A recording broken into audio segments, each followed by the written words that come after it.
I had a gut feeling my spouse was gearing up to end our marriage, so I quietly safeguarded my wealth. 2 weeks later, he initiated divorce proceedings, only to retract when his scheme unraveled. Hi everyone. Before we dive into today's story, I need your support for real. We've noticed a dip in the channel's momentum, and hitting that subscribe button is one of the easiest ways to help us keep going. It's free, it takes a second, and it tells YouTube, yes, more of this. If these slow burn, twisty, emotional stories have ever kept you company on a late night, I'd love for you to be part of this community. All right, let's get into it. I've been lurking in these forums for years. The kind of person who reads other people's disasters like a cautionary tale and thinks, that could never be me. But life doesn't ask permission before it flips the table. To be clear, I'm not the type who jumps to wild conclusions. I'm not the woman who sees a missed call and starts building conspiracy boards on the kitchen wall. I'm practical. I'm careful. I'm the friend who talks other people down. Which is why it messed with my head when my instincts started screaming and my logic kept whispering, you're overreacting. My name is Avery Collins. I'm 34. And my boyfriend, technically my husband on paper, even though we still called each other boyfriend and girlfriend out of habit, was Ethan. We'd been together for 6 years, married for 4, and for most of that time we were that couple. The couple people side-eyed at dinners because we had our own little language. Private jokes, stupid faces across the table, that effortless rhythm where you don't even have to ask what the other person wants. Ethan would plan these thoughtful date nights like he was staging a movie scene. Reservations, playlists, a little candle he'd pretend was for ambiance, but really he just liked watching me smile. And I'd do the small things back. His favorite takeout after a brutal week, a surprise coffee on Monday mornings, the exact socks he liked folded on top of the laundry so he'd actually put them away. It felt natural, like we'd cracked the code. So when things shifted, it didn't come with fireworks. It came like fog. About 6 months ago, the change started. Subtle enough that if you weren't paying attention, you'd miss it. But once you notice fog, you can't unsee how everything looks. Softer, farther away, less real. The first thing was his phone. Ethan used to leave it everywhere. On the counter, on the couch, face up on the dining table while he showered. We had that lazy kind of trust where if a notification popped up, neither of us flinched. Then one week, his phone became attached to him. Bathroom, phone in pocket. Taking out the trash, phone in hand. Even doing dishes, he'd prop it against a cup like it was a co-host in our kitchen. I teased him the way you do when you're trying to keep things light. What, are you running a covert operation now? I laughed, bumping his shoulder. He laughed too quickly. Work's been texting nonstop, he said. I'm just trying to stay on top of things. Fair enough. Until a few days later, he added a passcode. That shouldn't be a big deal, I know. People have passcodes. People have boundaries. But Ethan had never cared before. Not once. And the weird part wasn't the code itself. It was how he did it. Quick. Secretive. Like he didn't want me to see the pattern his thumb made on the screen. When I asked, casually, like it didn't matter, he shrugged. Cyber threats, he said. You know how everything gets hacked now. He didn't meet my eyes when he said it. Still, I didn't push. Because I didn't want to be that woman. The paranoid one. The suspicious one. The one who turns normal life into an interrogation. But it didn't stop at the passcode. He started taking calls in other rooms. Not discreetly either. His phone would buzz and he'd do this thing. This tiny pause, like he was calculating whether I'd notice. Then he'd smile too bright and say, "Oh, I'll just take this quick," and disappear into the bedroom or step out to the balcony like our living room suddenly had bad reception. When I asked who it was, he'd brush it off. Just a work friend. Just a guy from my team. Just stuff. And then came the face down thing. I didn't even know that was a red flag until it happened over and over. Dinner table, coffee table, couch cushion. His phone would land face down like it couldn't risk a single word lighting up where I might see it. One night I reached toward the salt shaker and my hand went near his phone by accident. He slid it away. Fast. Too fast for someone who wasn't hiding anything. He didn't even realize what he'd done until he saw my face. Then he laughed, again too quickly, and said, "Sorry, reflex." I nodded, but something inside me went cold. Because reflexes come from fear or guilt. And then the emotional distance started. Our conversations used to be easy. Now they felt like chores we completed so the silence wouldn't swallow us whole. If I mentioned the future, our anniversary trip, maybe saving for a new car, Ethan would give a vague, "Yeah, we'll figure it out." And then he'd change the subject so cleanly, It felt like watching someone close a door in your face without slamming it. It all crystallized one afternoon when he told me he was meeting a friend for coffee. I was out running errands near that area, and I thought it would be sweet to surprise him. Like a reset, like proof we still had that spark. So I pulled into the parking lot across from the cafe, and I froze. Ethan wasn't inside. He was outside, pacing the sidewalk with his phone pressed to his ear, jaw tight, eyes hard. He didn't look like a man meeting a friend. He looked like a man finalizing something. I stayed in my car. My hands were on the steering wheel, but I couldn't feel them. I didn't mean to overhear. I didn't lean out the window. I didn't creep closer. But the wind carried pieces of his voice. Nearly set. Fresh start soon. And something else. Something that made my stomach drop, because he sounded excited. Not happy. Not relieved. Excited like someone who can taste the finish line. When he got home later, I kept my tone light. How was coffee? He didn't even blink. Oh, good, he said easily. My friend was venting about her relationship. Same old stuff. It was too smooth. Too rehearsed. Like he'd practiced it in the mirror on the drive back. I stared at him for one heartbeat longer than normal. Then he did something that felt like the real reason he'd been building all this secrecy. He brought up money. We should consolidate our finances, he said, like he was suggesting a new Netflix show. Just organize everything in one place. Accounts, passwords, documents, for emergencies. I blinked. What kind of emergencies? I asked, keeping my voice casual, but my pulse started climbing. He shrugged. You know, in case something happens. If one of us needs to make a big move fast, it's just smart. His reasoning sounded logical, but his delivery felt practiced, too perfect, like he'd been coached on which words would sound responsible instead of suspicious. I nodded slowly. Yeah, I said, makes sense. But inside, my instincts were screaming so loud I could barely hear my own thoughts. Why now? Why this sudden push to streamline money when we'd always been relaxed? Separate accounts, shared expenses, no drama. That night, I lay in bed next to him, staring at the ceiling, while he breathed like a man with nothing to hide. Phone secrecy. The cafe call. The distance. The money questions. It wasn't one big smoking gun. It was the way all the little things formed a pattern. A shape. And that shape looks like an exit. I told myself I'd wait. I told myself to be calm. But deep down, I already knew. Something was coming. And if I didn't prepare, I would be the last person to find out, after it was too late. The worst part about suspicion isn't the fear. It's the silence you have to live in while you decide whether you're crazy. For the next few days after Ethan's "let's consolidate everything" speech, I kept doing what women like me always do when something feels off. I tried to normalize it. I tried to be the calm one. I tried to talk myself out of my own instincts. Because if you accuse the person you love of plotting behind your back, and you're wrong, you don't just apologize. You fracture something. So I smiled. I made dinner. I laughed at the right moments. I kissed him goodnight like my stomach wasn't tied in knots. But every time his phone buzzed, my eyes flicked toward it before I could stop myself. Every time he got up and stepped into another room to take a quick call, my chest tightened like a hand closing around it. And every time he came back with that neutral expression, like nothing had happened, I felt that fog again. That distance. It wasn't just the phone anymore. It was him. Ethan had this habit when he was happy. He'd fill the room. He'd talk with his hands. He'd lean into me when I spoke, like every word mattered. Now he felt elsewhere. Like his body was here, but his mind was already packing boxes. One night, I tried to pull us back to what we were. You know, I said, flipping through vacation ideas on my phone. Our anniversary is coming up. We could finally do that weekend cabin thing. No work. Just us. He didn't even look up from the TV. Yeah, he said, flat and quick. We'll figure it out. Then he changed the channel. Just like that. It was such a small moment. No yelling, no argument. But it landed in my stomach like a stone. Because when someone is still invested, they don't respond to your future like it's an inconvenience. They respond like it matters. The next day, he brought up the finances again. Not in a dramatic way. In a casual way, like he was trying to make it feel normal. We were in the kitchen. I was slicing fruit.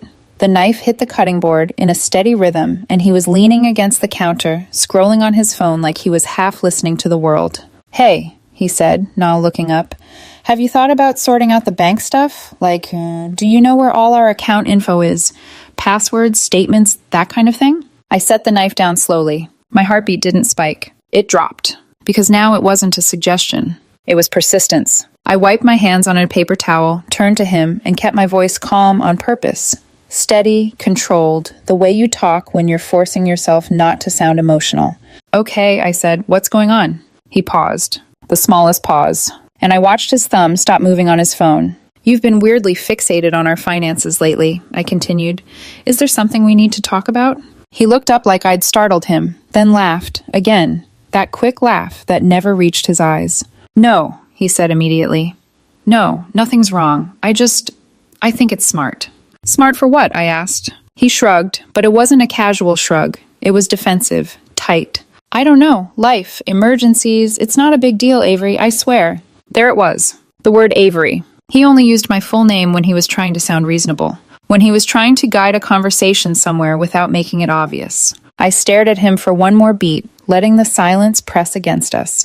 Then I nodded. Okay, I said softly, and I dropped it. Not because I believed him, because I wanted to see what he'd do next. That night, while he showered, I sat on the edge of the bed and stared at the bathroom door like I could hear the truth through the steam. I hated what I was becoming. I hated that I was counting red flags instead of counting blessings. But my instincts weren't quiet anymore. They were relentless. The next day, while Ethan was at work, I logged into our joint account. I didn't do it with adrenaline, like some spy movie. I did it with a sick feeling in my throat, like I was about to confirm something I didn't want to know. At first, it looked normal. Rent, utilities, groceries, the usual. Then I noticed the transfers. Not one big chunk. Small ones. A few hundred here, a few hundred there. Amounts small enough that most people wouldn't notice unless they were looking. But I was looking, and when I pulled up the history for the last month, I saw the pattern. Every few days, same kind of amounts. Always going out, always to accounts I didn't recognize. I sat back in my chair, staring at the screen. My mind tried to rush in with explanations. Maybe he was paying something off. Maybe he was helping someone. Maybe he was planning a surprise. But my stomach didn't buy any of those stories. Because if it was innocent, he would have said something. I took a screenshot, then another. Then I opened a separate folder on my laptop and saved them all there, my hands moving automatically while my thoughts spun. I wanted to confront him. I wanted to slam the laptop shut and pretend I hadn't seen anything. But that advice from years of reading other people's stories and forums, it echoed in my head. If you confront too soon, you give them time to cover their tracks. So I didn't confront him. I did something that felt safer. I called a friend from college, someone I trusted, someone who didn't gossip, someone who never got dramatic for entertainment. He was a lawyer now, and when he picked up, I forced myself to sound normal. Hey, I said, can I run something by you? Just hypothetically. He didn't laugh. He didn't brush me off. He just listened. I told him about the phone secrecy, the cafe, the money questions, the transfers. I downplayed it at first, because that's what you do when you're afraid of being told you're paranoid. I'm not saying something's definitely up, I said quickly. Something feels wrong. He was quiet for a moment. Then he said carefully, I'm not saying he's planning something, but you're not crazy for wanting to protect yourself. My throat tightened.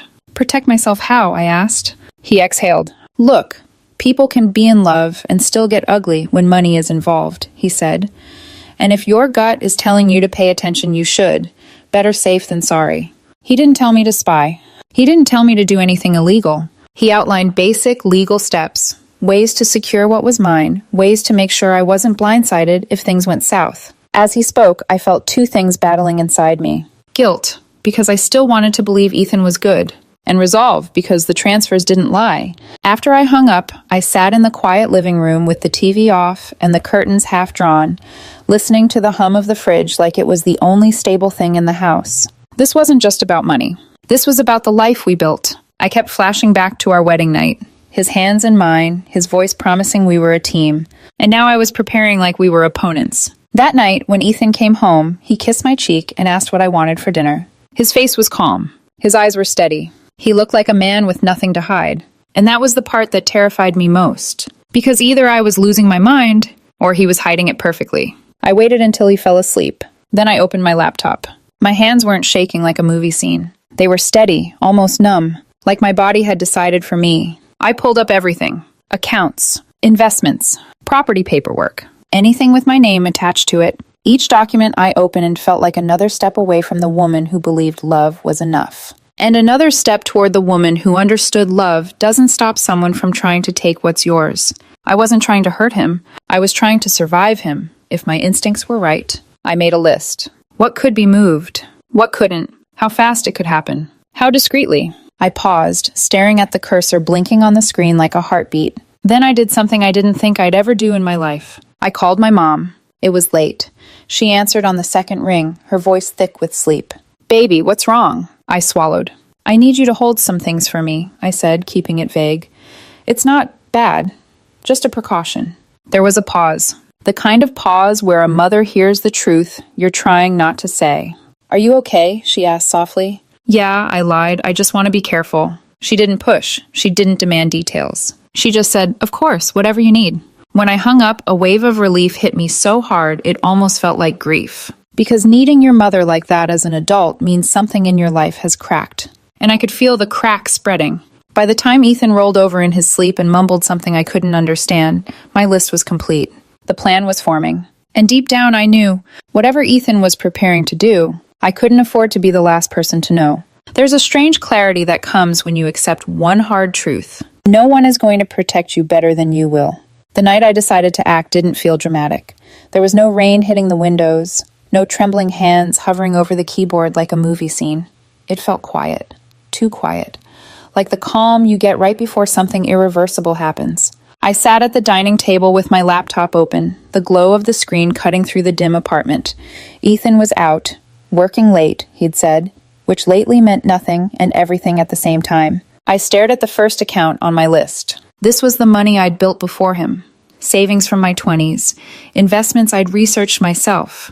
The safety net I was proud of because it meant I didn't need anyone to survive. And yet here I was, wondering if the man I loved was positioning himself to take it. My lawyer friend's words echoed in my head. You don't need proof to protect yourself. You need timing. So I started with the cleanest moves. The ones that were legal, quiet, defensible. I transferred what I could, slowly, methodically, never in one big chunk. Enough movement to secure myself, but not enough to trigger alerts or questions. I left the joint account untouched, except for normal expenses. Rent still paid, groceries still bought. I wasn't trying to disappear the money. I was trying to make sure it couldn't disappear from me. As each confirmation email popped up, a dull ache settled in my chest. Not fear, not excitement, grief. Because every transfer felt like I was admitting something I wasn't ready to say out loud. That the marriage I believed in might already be over, and I was the only one still pretending otherwise. Then came the house. The paperwork sat in a neat folder I'd barely opened in years because I trusted that I didn't need to. Trust makes you lazy in the best way.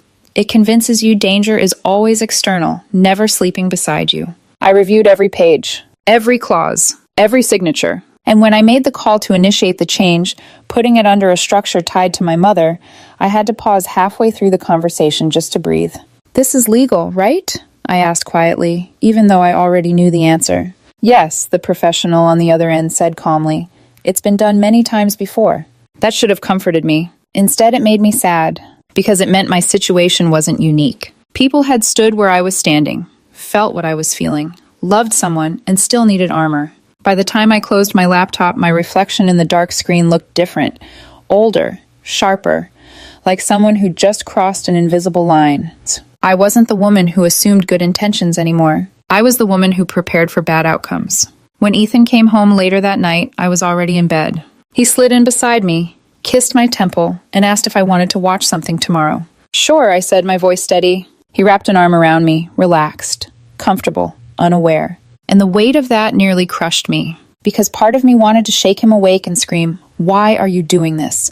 And another part of me whispered, "Because he thinks you won't see it coming." The next few days were an exercise in acting. I laughed when I was supposed to. I asked about his work. I responded like nothing inside me was rearranging itself into something colder and stronger. Ethan, meanwhile, seemed lighter, not affectionate exactly, but relieved, like something he'd been worried about had resolved itself. And that made my skin crawl. Because people don't relax unless they think the risk has passed. What stood out most wasn't what he said. It was what he stopped saying. No more talk about finances. No more questions about documents or passwords. The topic vanished completely. At first, I wondered if he'd dropped it because I'd pushed back. Maybe he thought it wasn't worth the effort. But then I noticed the glances. Quick looks when he thought I wasn't paying attention. The way he'd open his mouth like he was about to say something, then stop. It felt like he was waiting for me to bring it up, waiting for permission, waiting for a sign that I was still the same woman who trusted without question. I didn't give him one. That silence became my shield. Every night after he fell asleep, I checked everything again. Accounts, documents, dates, signatures. I made sure nothing could be undone on a technicality. I confirmed with my mom that she had every file, every backup. This is all just precaution, I told her again. I know, she said gently, and I'm proud of you. That was when it hit me how serious this had become. Mothers don't say they're proud when things are normal. 2 weeks passed like that. 2 weeks of eerie normalcy. Ethan cooked dinner once. He joked. He asked about my day. And for half a second, I wondered if I'd imagined everything. If I'd built a fortress against a threat that didn't exist. Then, on a random Friday evening, he asked me to sit down. He turned off the TV. He folded his hands. And before he even spoke, my stomach dropped. Because some instincts don't fade. They wait. And I knew, before he said a single word, that whatever I'd done in the shadows had just saved me from what was coming next. We need to talk. Those 4 words didn't hit me like a slap. They hit me like confirmation. Ethan sat across from me on the couch, posture straight, hands folded together the way people do when they've rehearsed something and don't want to forget their lines. The TV was off. The apartment felt unnaturally quiet, like the air itself was holding its breath. I nodded slowly, as if he'd just said something ordinary. Okay, I said. He took a breath that sounded measured, deliberate. I've been doing a lot of thinking, he began. About us, about my life, about what I need. There it was. The language of detachment. The preamble that lets someone frame their exit as personal growth instead of abandonment. I think, he continued, eyes fixed somewhere just past my shoulder, that I need space. I feel like I've lost myself in this marriage. Marriage. Interesting how the word suddenly mattered. I stayed silent. I let him fill the space. People always tell you more when you don't interrupt. It's not that you did anything wrong, he said quickly, then contradicted himself without realizing it. It's just, I've given up a lot, and I don't think you ever really appreciated that. That one landed, not because it was true, but because of how confidently he said it. I deserve better, he added, voice cool, controlled, like he was stating a fact, not a feeling. I felt something in me harden, not anger, clarity. He wasn't sad. He wasn't conflicted. He wasn't even particularly guilty. He was resolved, and that told me everything I needed to know. I didn't cry. I didn't argue. I didn't ask him to explain what sacrifices he meant, because I already knew the answer would be vague. People who rewrite history don't like specifics. Instead, I nodded. If that's what you want, I said evenly, we'll figure out next steps. He looked at me then, really looked at me, for the first time that night. There was a flicker of surprise in his eyes. He'd expected resistance, tears, bargaining, fear. He didn't get any of it. That night, he packed a bag and left to clear his head. By Monday morning, the papers arrived. Not a conversation, not a discussion, legal documents. I sat at the kitchen table with a mug of coffee that went cold in my hands as I read through them. It wasn't just a divorce filing. It was a demand. Half the house, half my savings, my investments, the car, and a vague request for spousal support that made no sense given his income. It wasn't grief that washed over me. It was disbelief. Because this wasn't someone leaving a relationship. This was someone trying to cash it out. And suddenly, every strange moment from the last 6 months snapped into place. The secrecy, the money questions, the friend who'd been helping him see clearly. This wasn't impulsive. It was strategic. I called my lawyer that afternoon. He didn't sound surprised. Do not respond emotionally, he said. Let me handle this. So I did. And that was when the real waiting began. The kind where you don't sleep properly. Where every unknown number makes your pulse spike. Where you replay conversations and realize how carefully you were being positioned. A few days later, Ethan texted me. I hope you understand this isn't personal. I stared at the message for a long time before locking my phone and setting it face down on the table. Because it was personal. It was just also calculated. And the person he thought he was out maneuvering, she was already 3 steps ahead. Once the papers were filed, Ethan stopped pretending this was about feelings. Everything became transactional. He didn't ask how I was doing. He didn't check in. He didn't circle back with late-night nostalgia or second thoughts. What he did do was push. Through lawyers. Through timelines. Through demands dressed up as fair. That's when I knew, without a doubt, that someone else had been whispering in his ear. Because people don't suddenly learn how to squeeze a settlement out of nowhere. They're taught. The first clue came from social media. I hadn't blocked him, and he hadn't blocked me. We were still living in that strange in-between, where everything was technically polite but emotionally radioactive. I scrolled through his tagged photos, old events, work functions, Group shots I'd never looked at twice before. That's when I noticed her. Trisha. She wasn't front and center. She didn't leave heart emojis or flirty captions. She was subtle. A like here. A, you're killing it there. A comment on a post that didn't really need one. Enough to blend in. Enough to be invisible, unless you were already looking. I clicked her profile. Public. Marketing job. Mid-30s. Stylish but not flashy. The kind of woman who knows how to look harmless while planting ideas. And then I saw it. A photo she'd posted weeks earlier, standing outside a cafe. The cafe. The same one where I'd seen Ethan pacing the sidewalk, voice low, talking about a fresh start. My stomach tightened. I didn't have proof. But I had pattern recognition. And patterns don't lie. I reached out to a mutual friend, someone who'd known Ethan long before me. I kept my tone light, careful not to sound accusatory. Hey, I said. Have you talked to Ethan lately? He mentioned a friend who's been giving him advice. There was a pause on the line. Too long. I don't really want to get involved, she said quickly. I don't know anything. Then she ended the call. I tried another friend. Same approach. Same outcome. Evasiveness. Defensiveness. Like they'd all been prepped to say the same thing. Finally, I called someone I trusted less, but who valued honesty more than loyalty. She hesitated. Then she sighed. There's a woman at his work, she said quietly. Trisha.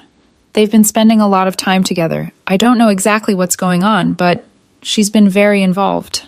Involved how? I asked. Helping him think through the divorce, she said. What he deserves. What he should ask for. There it was. Not an affair, at least not yet. Something colder. Coaching. I didn't confront him. I didn't text. I didn't demand answers. I did something smarter. That Saturday, I parked a block away from his new apartment. I told myself I was just confirming what I already knew. That I wasn't stalking. That I wasn't spiraling. I waited. A few hours later, the door opened. Ethan stepped out. And behind him, Trisha. They didn't hold hands. They didn't kiss. They didn't need to. They walked close enough that their shoulders brushed. They leaned toward each other when they spoke. Comfortable. Familiar. Like teammates. They got into her car and drove off. I didn't follow. I didn't need to. Because now I understood everything. The distance hadn't been confusion. It had been preparation. The money questions hadn't been curiosity. They'd been reconnaissance. And the divorce? It wasn't an ending. It was supposed to be a launch. For him. For her. Funded by me. He thought I was going to panic. To plead. To negotiate from fear. He had no idea that by the time he filed, I had already closed every door he planned to walk through. The mediation room was colder than it needed to be. Not temperature-wise, emotionally. That kind of sterile cold where everything smells like recycled air and bad decisions, where people sit too straight and speak too carefully because every word might cost them money. Ethan arrived 10 minutes early. He looked confident, not smug, worse than that. Calm, centered, like a man who believed the outcome had already been decided and he was just there to collect it. Trisha wasn't there, of course. She didn't need to be. This was the part where she stayed invisible. His lawyer sat beside him with a binder thick enough to double as a weapon. He placed it on the table with a soft thud, the sound of preparation. My lawyer nodded politely. I said nothing. When the mediator signaled to begin, Ethan's lawyer jumped right in. He listed the demands like they were reasonable, even generous. Half the house, half my savings, my investment accounts, the car, and support payments to maintain a standard of living. I watched Ethan while his lawyer spoke. He didn't look at me. He stared at the table, nodding occasionally, jaw set. This wasn't emotional for him. It was procedural. When his lawyer finished, the mediator turned to us. My client has something we'd like everyone to review before we continue, my lawyer said calmly. He slid a slim stack of papers across the table. Not thick, not dramatic, just precise. Ethan's lawyer picked them up first. I watched his expression change in stages. Confusion, calculation, then something like irritation. What's this? He asked, flipping through. These documents show the transfer of all major assets into a legal trust, my lawyer said evenly, established under my client's mother's name. Ethan looked up sharply. What? He snapped. The transfers were completed weeks before the divorce filing, my lawyer continued. They are legal, notarized, and irrevocable. The room went quiet. Not awkward quiet. Dangerous quiet. Ethan's lawyer shot him a look. You didn't mention this, he said flatly. Ethan grabbed the papers, scanning them faster now, flipping pages like if he moved quickly enough, the reality would change. This isn't real, he muttered. This can't be real. Then he turned to me, and for the first time since this started, the mask cracked. His eyes weren't cold anymore. They were furious. "You planned this," he hissed.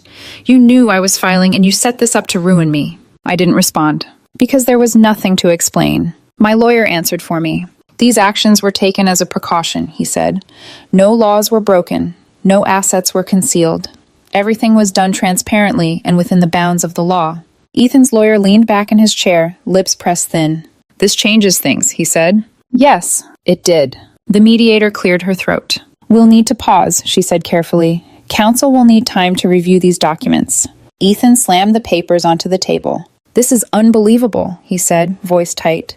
"I can't believe you'd do this to me." I finally looked at him, really looked at him. "This is what you were doing to me," I said quietly. The meeting ended shortly after that. Outside, in the hallway, Ethan grabbed my arm.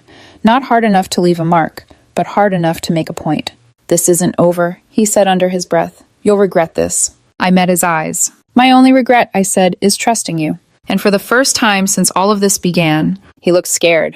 The fallout didn't happen all at once. It leaked. At first it came as calls. Missed calls, to be exact.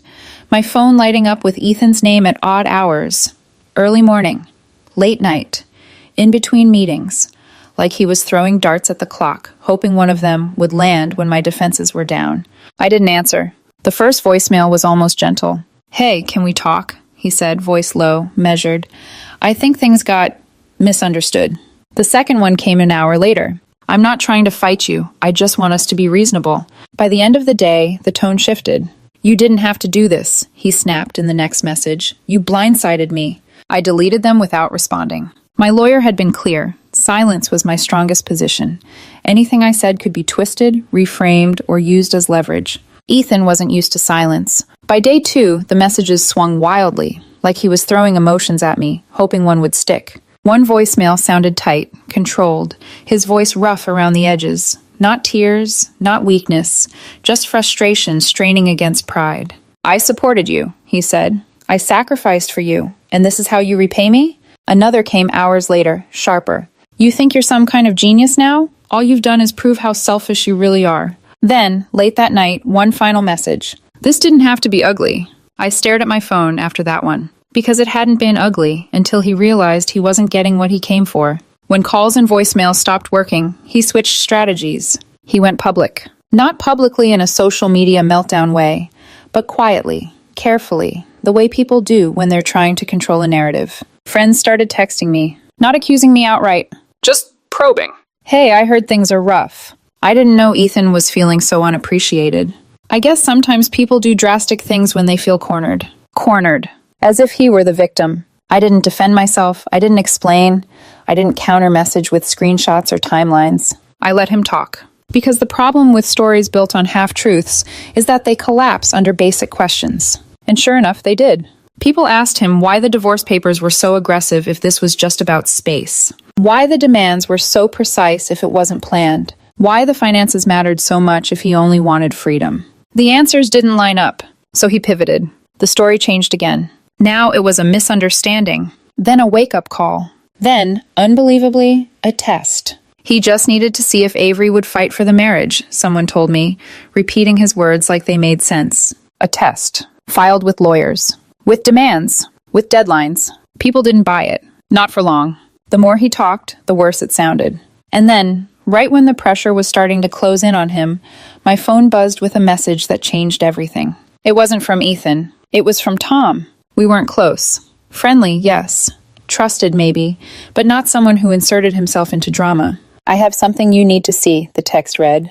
"Can we talk?" My chest tightened, not with fear, but anticipation. Because something told me this wasn't another opinion. It was evidence. We met 2 days later. And when he slid his phone across the table, I understood why Ethan's confidence had evaporated so quickly. Some lies don't just unravel. They detonate. Tom didn't say anything at first. He just slid his phone across the table and watched my face instead of the screen, like he was bracing for impact. "What am I looking at?" I asked, even though my chest had already tightened. "Read," he said quietly. "All of it." I scrolled, and with every swipe, the room felt colder. They were messages between Ethan and Trisha. Not vague, not suggestive, not open to interpretation. Strategic. Calculated. Cruel in the way people get when they stop seeing someone as a person and start seeing them as a resource. One message from Ethan read, "She's hesitating. I think she suspects something." Trisha replied, "Then you need to push the narrative harder. Make her feel guilty. Remind her what you gave up. She owes you." My throat went dry. Another message, days later. "Once the settlement's done, we'll have what we need. I just need her to sign." Trisha's response came fast. "Stay strong. Don't back down. You deserve half and more. We'll start fresh once you've got the money." I stared at the screen, my hands perfectly still. This wasn't emotional venting. This wasn't two people leaning on each other during a breakup. This was a playbook. Every strange moment, every rehearsed line, every financial question. All of it had been engineered. Tom exhaled slowly. "I didn't want to believe it at first," he said. "But Mark, a guy I know, overheard Trisha bragging about how she was helping Ethan secure his future. It didn't take long to realize what that meant." "And you got these how?" I asked, my voice distant even to my own ears. "She sent them," Tom said, "to someone she trusted, someone who started feeling sick about it. They didn't want blood on their hands." I nodded. I wasn't shaking. I wasn't crying.